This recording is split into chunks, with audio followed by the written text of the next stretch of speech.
Good afternoon. चलिए, कल हम लोगों ने दो क्वेश्चंस करे थे, एक एल्टीट्यूड वाला एक मीडियन वाला। आज अपन क्वेश्चन नंबर 3 ले रहे हैं। In figure O is the mid point of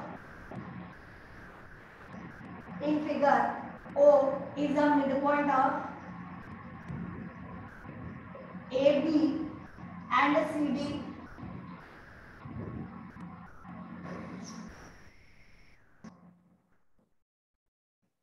of AB and CD. O is the midpoint of AB and CD. Prove that AC is equal to BD. Prove that AC is equal to BD and AC is parallel to BD. दो चीजें prove करनी है हमें। एक हमें बोलना है AC is equal to BD और दूसरा बोलना है AC is parallel to BD। एक मिनट बेटा, मैंने ये डायग्राम में उल्टा बना दिया। मुझे यहाँ C चाहिए, ये B और ये वाला D। C और D डायग्राम में उन लोगों ने दे रखे हैं। डायग्राम हमें दिया हुआ है क्वेश्चन के साथ में। अब ये डायग्राम हो गया। इस डायग्राम के हिसाब से O is mid point of AB and CD। O is the mid point of AB। AB का मिड पॉइंट है, मतलब OA is equal to OB। Mid point है मतलब दो इक्वल पार्ट्स में डिवाइड कर रहा है। ऐसे ही CD का मिड पॉइंट है O, यानी CO is equal to OD। Definitely ये हमें पता चल जाता है। अब अपन यहाँ पे पहले तो लिखेंगे गिवन में हमारे पास है O is the mid point of AB and CD। उसके बाद में टू प्रूफ में हमें प्रूव करना है कि AC parallel to DB and AC is equal to DB। ये दो चीजें हमें प्रूव करनी है। उसके बाद में अब हम जब प्रूफ चालू करेंगे तो प्रूफ के लिए हमें दो ट्रायंगल्स चाहिए। दो ट्रायंगल कौन से दिख रहे हैं? हम यहाँ लिखेंगे in triangle AOC and triangle BOD। दो ट्रायंगल्स हम लोगों ने लिए AOC और हम A से शुरू करना है तो हमें DOB लिखना चाहिए। यहाँ पर भी इट इज नहीं चलेगा, इट इज BOD नहीं चलेगा। ठीक, अब क्या क्या इक्वल दिख रहा है? तो AO is equal to OB क्या है? गिवन है क्योंकि मिड पॉइंट दे रखा है। ऐसे ही OC is equal to OD, ये भी हमारे पास में गिवन है। लेकिन ये तो दो ही चीज हुई। अब तीसरी साइड, तो तीसरी साइड को हमें बताना है कि वो इक्वल है, तो ये तो नहीं चलेगा। हमारा तो क्वेश्चन, मैंने आपको हेडिंग जो कल लिखवाई थी वो थी SAS। तो A कहाँ है? ये दो साइड्स हैं, इनके बीच में एंगल होना चाहिए। कौन सा angle? Angle AOC is equal to angle BOD। Reason के बिना मार्क्स नहीं मिलेंगे। रीजन क्या है? It is vertically opposite angles. Very good, ठीक है। वर्टिकली ऑपोजिट एंगल्स अगर आपने नहीं लिखा तो आपका ये आंसर वैलिड नहीं माना जाएगा। फिर हम लिखेंगे bye SAS congruency triangle AOC is congruent to triangle BOD। अब जब कॉन्ग्रुएंट है तो सारे पार्ट इक्वल है। सारे पार्ट इक्वल है मतलब AC is equal to D by CPCD। कल आपको बोला था आपको पूरा लिखना पड़ेगा। Corresponding parts of congruent triangles are equal. ठीक, अब एक और बात प्रूव करनी है। क्या प्रूव करना है हमें? एक बाकी है AC parallel to BD। AC और BD पैरेलल है। ये पैरेलल प्रूव करने के लिए हमें उसके कोई भी दो angles, consecutive angles, alternate interior angles, जो जो प्रॉपर्टी होती है कि भाई दो लाइन पैरेलल है और उनके बीच में से ट्रांसवर्सल जा रही है। तो ऐसी कोई प्रॉपर्टी हमें यहाँ पर ढूंढनी पड़ेगी। हमें यहाँ पर चाहिएगा कि AC एंड BD, ये वाली AC और BD, इसके बीच में अगर हम AB को ट्रांसवर्सल माने, देखो जरा, ये दो लाइन पैरेलल और ये वाली लाइन को अगर हम ट्रांसवर्सल माने तो हमारे पास क्या होना चाहिए, दो एंगल्स इक्वल होने चाहिए। Angle CAO is equal to angle कौन सा वाला, OBD, है ना। क्यों इक्वल है ये, हाँ डेफिनेटली हम लोग यहाँ लिखेंगे angle CAO is equal to angle BDO, वापिस से क्या लिखेंगे, बाय CPCD, क्योंकि ये दोनों ट्राइंगल्स कैसे हैं, कॉन्ग्रुएंट है, तो उसका ये वाला एंगल और ये वाला एंगल इक्वल होगा। जब ये एंगल इक्वल है तो क्या बोल रहे हैं हम लोग कि जब ये दोनों एंगल्स इक्वल हैं तो since these angles are equal, so AC parallel to DB and AB is a transversal। Normally क्या होता है, पैरेलल है, ट्रांसवर्सल है, इसलिए एंगल इक्वल है। हम उल्टा बोल रहे हैं, एंगल इक्वल है इसलिए ये दोनों पैरेलल है। ये वाले एंगल कौन से कहलाएंगे वो भी लिखना पड़ेगा। हमने लिखा दीज एंगल्स आर इक्वल, तो दीज एंगल्स आर कौन से एंगल्स, ऑल्टरनेट इंटीरियर एंगल्स। अब यहाँ दिमाग में सिर्फ एक ही क्वेश्चन किसी के दौड़ रहा होगा, अगर दौड़ रहा हो तो मुझे नहीं मालूम, कि मैम ये वाले और ये वाला एंगल इक्वल होना चाहिए था, सामने सामने वाला एंगल इक्वल होता है, आपने तो अपनी मर्जी से ये वाला और ये वाला इक्वल कर दिया, है ना। आना चाहिए ये डाउट, अगर नहीं आया है तो हम गलत है।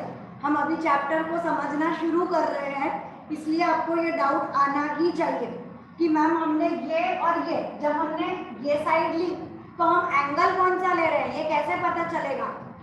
समझा दो, एक सेकंड रुको, क्वेश्चन भी मैं ही समझाऊंगी, आंसर भी मैं ही समझाऊंगी, चिंता ना करो। इट इज AOC और उसके सामने हमने यहाँ पे लिखा BOD, ठीक। अभी मैंने डायग्राम चेंज कर दिया, मैंने लिखा AOC और मैंने लिखा DOB। क्या फर्क पड़ता है मैम, है तो कोई बात, AOC बोलेंगे ना AOC और DOD तो बोले मैं BOD लिखूं या मैं DOB लिखूं, क्या फर्क पड़ने वाला है मैम, फर्क पड़ता है।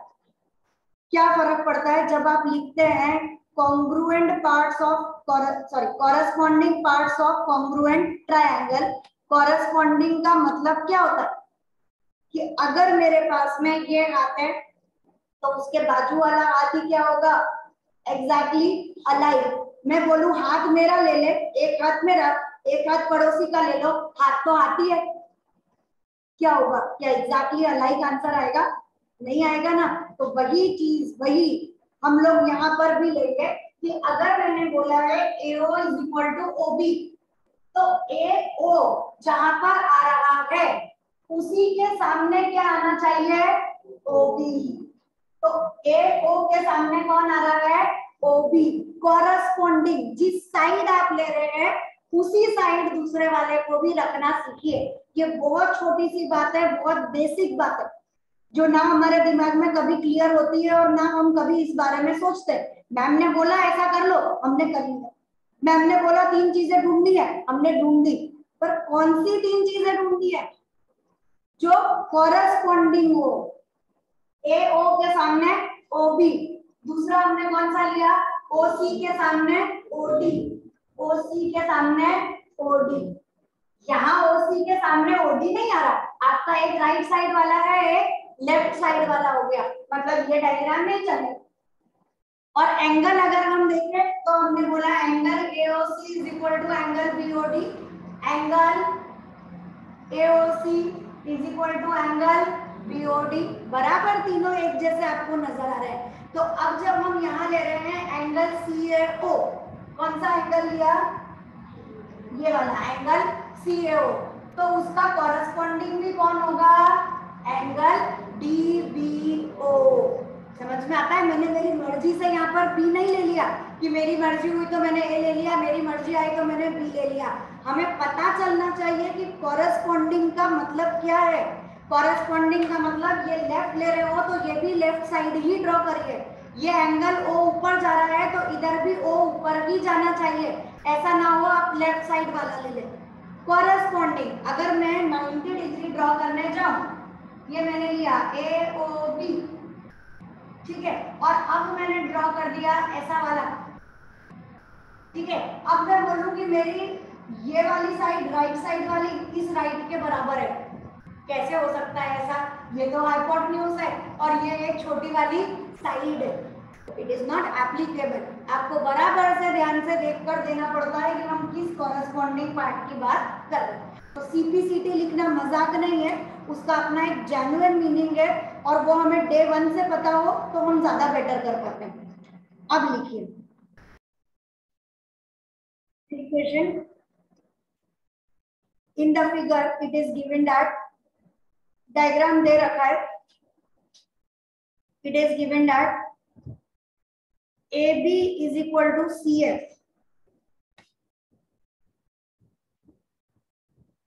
AB is equal to CF,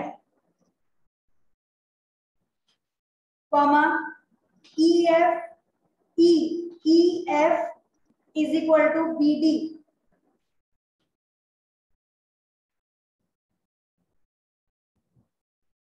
and angle AFE, angle AFE is equal to angle DBC.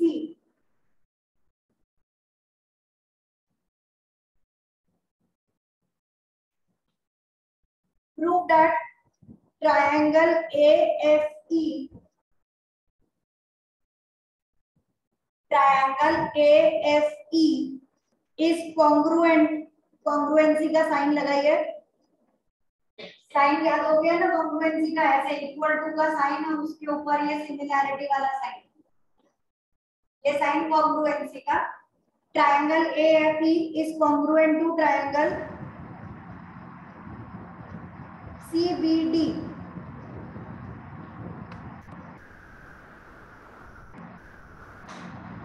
Diagram draw करेंगे, उसके बाद में जो भी गिवन है, जो भी टू प्रूव है, वो सब कुछ अपने को लिखना होता है।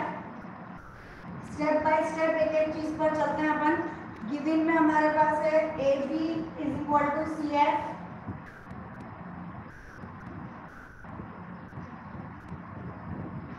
AB is equal to CF। दूसरा दिया है EF is equal to BD, यहाँ लिखते भी जाना है अपने को, EF is equal to BD। और दे रखा है angle AFE is equal to angle DBC। देखिए अब आप जब बोर्ड पे देखेंगे तो आपको नजर आएगा कि मैंने हर एक चीज को सिंबॉलिक फॉर्म में रिप्रेजेंट किया। मैंने लिखा AB is equal to CF, तो AB के बीच में मैंने एक लाइन करी और CF के बीच में एक लाइन करी, मतलब ये दोनों इक्वल है। फिर मुझे दिया है EF is equal to BD, मैंने क्या करा, EF को डबल लाइन कर दी और BD को भी डबल लाइन कर दी, पता चल जाए मुझे कि हाँ भाई ये दोनों कॉरेस्पॉन्डिंग पार्ट्स हमारे चल रहे हैं। और तीसरा AFE, ये AFE is equal to DBC। हो गया, ये पार्ट समझ में आता है। अब आपको डायरेक्ट समझ में आना चालू हो जाए तो बहुत अच्छी बात है, वेल एंड गुड, आप डायरेक्ट शुरू कर देंगे। अभी मैं मान के चल रही हूँ कि यू आर स्मॉल किड्स, अभी अपने 3-4 क्वेश्चन ही हुए हैं, तो बिल्कुल बेसिक कैसे करेंगे कि एक ट्रायंगल ले लिया जिसका नाम है DBC, है ना। बी मैंने लेफ्ट हैंड साइड पर लिया, ये DBC, बी मेरा इधर है। दूसरा मुझे बोला है एक और ट्रायंगल लो, AFE। अब दिया क्या है कि F और B दोनों इक्वल है, मतलब एफ मेरा किधर साइड आना चाहिए, जिधर साइड मेरा बी आ रहा है। इतना पता चलता है ना, बराबर। तो एफ की जगह फिक्स हो गई, बी की जगह फिक्स हो गई। अब दूसरा मेरे पास में है e F is equal to b d. तो जिस साइड बी डी है उसी साइड कौन आना चाहिए, ई एफ। तो ये हो गया ई एफ। कौन बचा, ये बचा। अगर आप ये चीज नहीं समझेंगे तो आप ए को यहाँ लिख देंगे। आप क्या करोगे, ई ए एफ। अब ई का लिखे मैम समझ में नहीं है और ये पता चलना चालू हो जाएगा तो आप एग्जैक्ट सामने के सामने लिखना चालू हो जाओगे। अब इस डायग्राम के हिसाब से ई एफ और बी डी बराबर है, ये वाला एंगल भी बराबर है। मजे आ गए मैम। एस और ए दो मिल गए। अब बाजू वाला एस और मिलना चाहिए। वो बाजू वाला एस कौन है, एफ है। यहाँ बाजू वाला एफ, एस कौन है, बी सी। अब एफ ए, एफ ए इस डायग्राम में पूरा है और बी सी भी इस डायग्राम में पूरा है।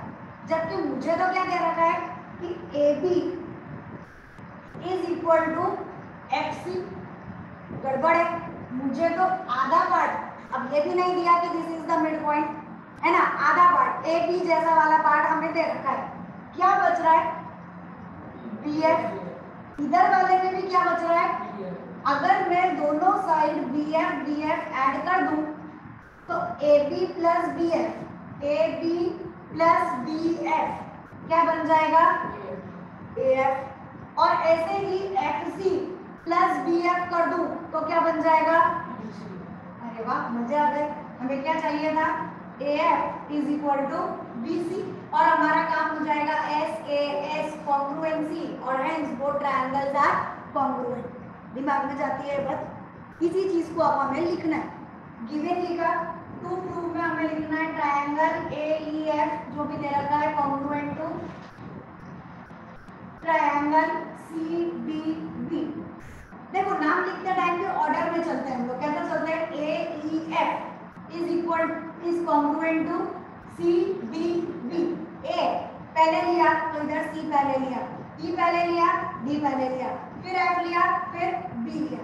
उसी ऑर्डर में अपने को चलना अच्छा होता है, वैसे ही लिखने का।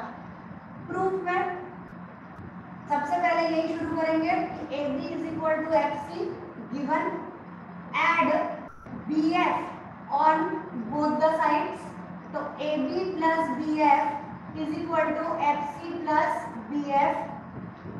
ऐड करने के बाद इधर आंसर बचा AF और इधर आंसर बचा BC। ठीक, उसके बाद में हम एंगल ले लेंगे, angle AFE is equal to angle DBC। तीसरा हम लोग ले लेंगे EF is equal to BD. ये वाले के आगे गिवन, ये वाले के आगे गिवन और ये हमने अभी लिखा है। तो क्या लिखेंगे आगे, by S A S congruency triangle A E F is congruent to triangle C D B, hence proof.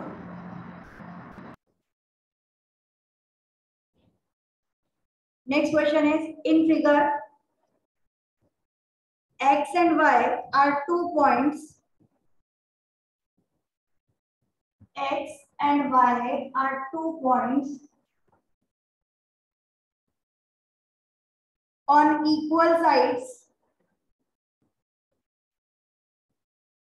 equal sides, AB and AC, AB and AC of triangle ABC, of triangle ABC such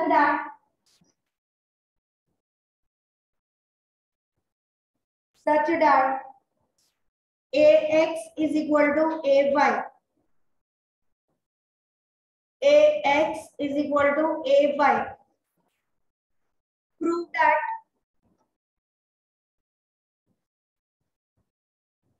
Prove that XC, prove that XC is equal to YB.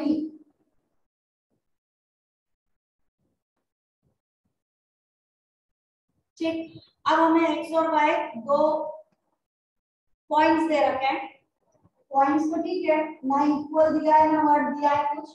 आगे उन्होंने बोला है A B is equal to A C, मतलब हमें ये वाली पूरी line और ये वाली पूरी लाइन दे रखी है। देखो लाइन को डार्कर करना या लाइन को हम अलग तरीके से जो ड्रॉ कर रहे हैं या रफ वर्क में ड्रॉ करते हैं, उसका इंटेंशन क्या होता है कि हमें ये बाइफरकेट होना चालू हो कि क्या दिया है और क्या ढूंढना है। ये दो चीजें क्लियर हो जाए तो हमें जो दो ट्रायंगल्स ढूंढने वो हमारी आसानी होती है, हम डायरेक्ट लिखना चालू नहीं कर देते। आपने देखा मैं कभी भी यहाँ नहीं लिख रही, पहले में अपन यहाँ समझते हैं, वो समझना जब अपन एग्जाम दे रहे होते हैं तो हमारे दिमाग में आना चाहिए कि हमें ये दिया है और ये पूछा, तो डेफिनेटली ए बी और ए सी, मतलब कहीं ना कहीं ऐसे कोई दो ट्रायंगल जाने वाले हैं जिसमें एक हिस्सा ए बी होने वाला है और एक हिस्सा ए सी होने वाला है, दिमाग में रखिए। अब और क्या दिया है, such that A X is equal to A Y, छोटा सा पर इतना सा, A X is equal to A Y, ये हमें दिया है।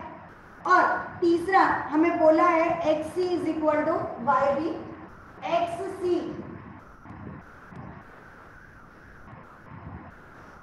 ये वाली लाइन। देखो आपको ट्रायंगल नजर आया, जैसे ही मैंने ये लाइन ड्रॉ करी ट्रायंगल कौन सा बन गया,